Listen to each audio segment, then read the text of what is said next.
I've been growing increasingly lazy over the years. I've been working on a new Final Fantasy video for you guys, and by working on, I mean barely working up the energy to transfer them to my computer from PS Share. So fuck, I need a video.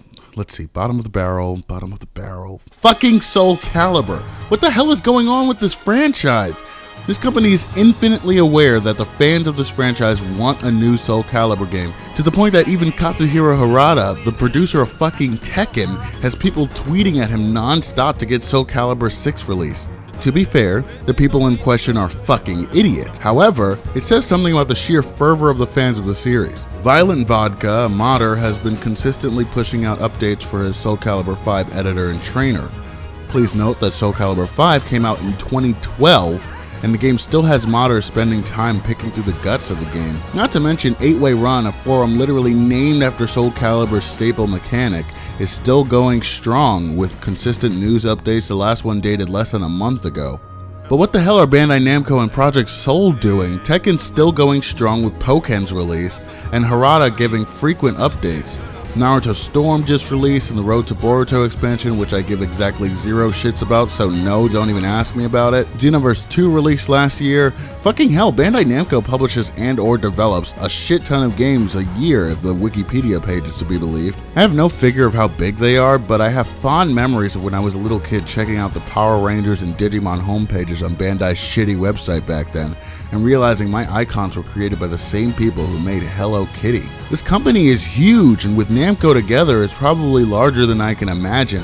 Bandai Namco has a virtual monopoly on anime video games. I mean, I know there are other companies that do it, but any of the big Shonen Jump titles, boom.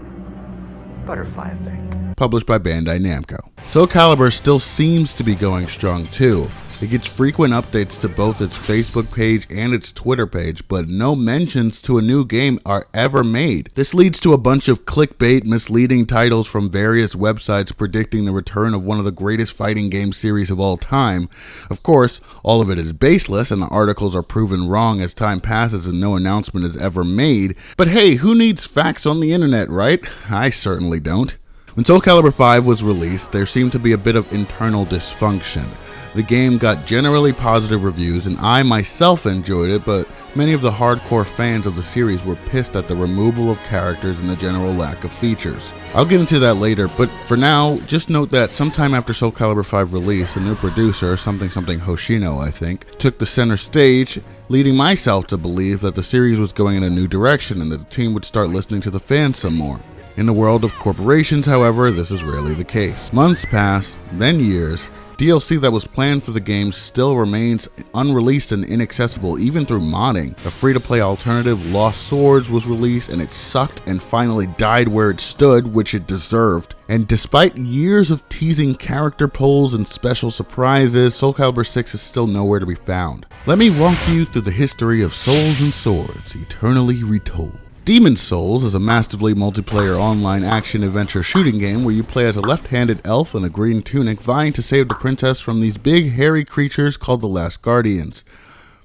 Now, at first, this sounds like a convoluted story filled with too many characters and plotlines to keep track of, and it is, but give it some time and the characters and their shitty one-liners start to grow on you. After the first game, the series underwent a bit of a brand change, most notably highlighted by the name change to Dark Souls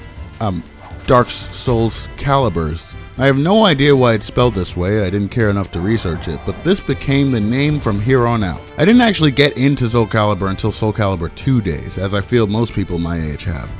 It came out for the PS2, GameCube, and Xbox in a cool and interesting way, featuring unique characters exclusive to each platform. Everyone thought this was fucking awesome. Heihachi was alright, decent enough to play with, and I didn't know much about Spawn. However, what was cool for me was getting a backflip and spin attack as motherfucking Link. Hell yeah! Even if he was artistically an odd fit, his style of battle fit perfectly well and he was hella fun to play as in all the various modes of the game. That said, my favorite Soul Calibur game would come with Soul Calibur 3, when they introduced two of the best modes the series has ever seen, Create a Soul and Chronicles of the Sword. For the first time in a series, you could create your own unique fighter, strip them to the bone because I was a child and a virgin and had no meaningful female contact in my life, or dress them up in the finest armor ever made because it was made by you, the player. Then you could experience a damn near custom storyline for your character in the Chronicles of the Sword mode, which saw to your character's ascent from peon to general over the course of a few fun and challenging hours of gameplay. It wasn't just the endless battle this guy and battle this stronger guy cycle of later Soul Caliburs. It let you roleplay in a basic but meaningful sense with a character of your creation.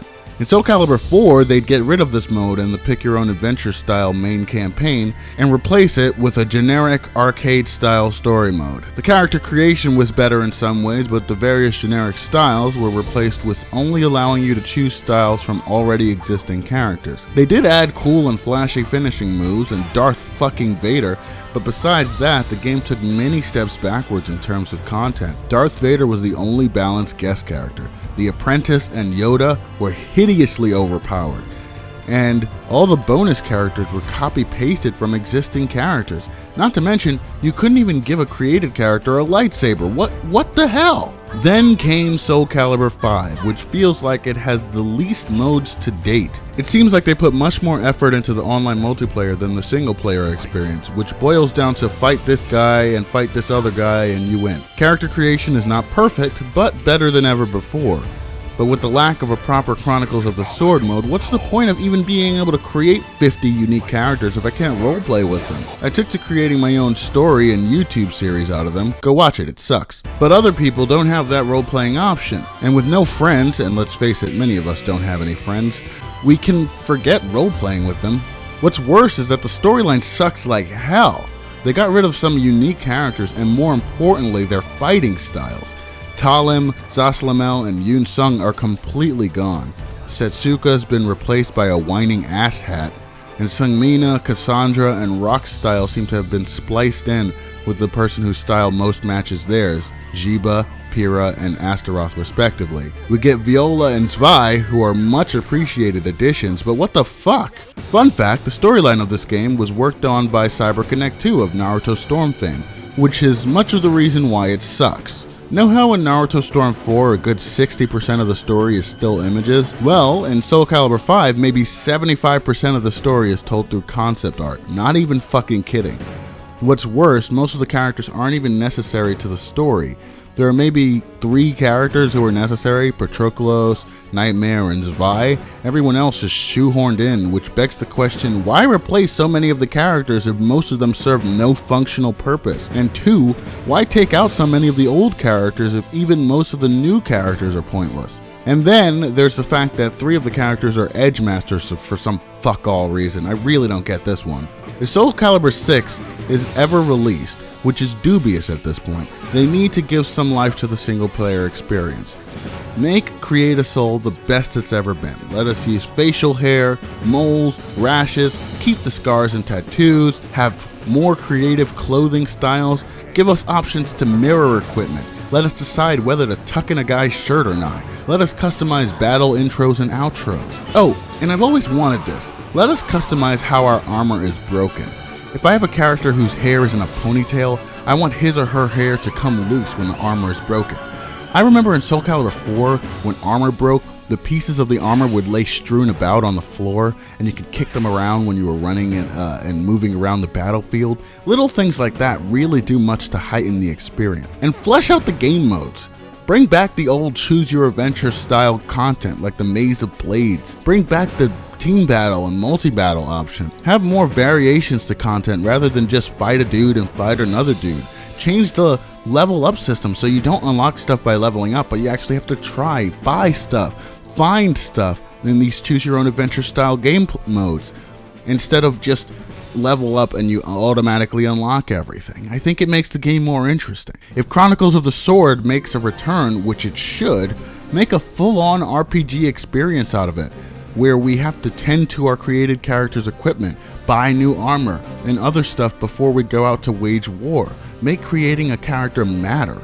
Don't outsource the fucking story mode. Make it and make it good. And let each character have his own story like the old days. Bring back the old characters, Talim, Zaslamel, Cassandra, etc., and keep some of the new ones as well, Viola and Zwei especially. I like the mix of magical styles with more grounded styles, and practically they serve varying styles of play. And allow people to customize versus battle settings again.